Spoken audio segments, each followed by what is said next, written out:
સાહેબ, undercover agent પકડાયો છે ગોપાલ કરીને, કોણ છે એનો એમઓ શું હતો? આ કામે અડાજણ પોલીસ સ્ટેશનમાં 420નો ગુનો દાખલ થયેલો છે અને એની અંદર આરોપી છે ગોપાલ અર્જુનભાઈ પટેલ, એને પકડેલ છે. એની અંદર એ પોતે સરકારી કામોનું જાણકાર માણસ છે અને પોતે અમે સરકારી કામો કરી આપીશું એમ કરીને લોકોને વિશ્વાસ આપે છે અને લોકો પાસેથી પૈસા લઈને એના કામો કરવાની એ પેરવી કરે છે ખોટી રીતે.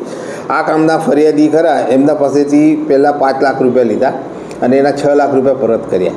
પછી ફરીથી બીજા 5 લાખ રૂપિયા પાછા 6 લાખ રૂપિયા એને પરત કર્યા. એટલે સામેવાળા જે આ ફરિયાદી છે એને વિશ્વાસ થઈ ગયો કે આ સરકારી કામોમાં જાણકાર છે. પછી એને બીજા ટુકડે 28 લાખ રૂપિયા જેવા લીધા અને પછી એને પૈસા આપ્યા નહીં. પછી એના વિરુદ્ધમાં આ કામના ફરિયાદીએ પોલીસ સ્ટેશનમાં ફરિયાદ આપેલ છે અને આધારે આ આરોપીને પકડેલ છે અને હાલમાં પોલીસ સ્ટેશનમાં એની પૂછપરછ ચાલુ છે. સાહેબ, એની એક એમો હતી કે ગાંધીનગર સચિવાલયમાં પહોંચી હતો તો લોકો સાથે ફોટા પડાવી લેતો હતો. એની એમો એવી જ છે કે સારા અધિકારી હોય ને અત્યારે કોઈ પણ અધિકારી મળ્યો ને હાથ મળે તો કોઈ સામે એનો માણસ હોય એ ફોટો પાડી લે, બરાબર, અને પછી લોકોને બતાવે કે જો મારે આ અધિકારી હાથે ઓળખાણ છે, મારે આ અધિકારી હાથે ઓળખાણ છે. એ પ્રમાણેની એમો છે.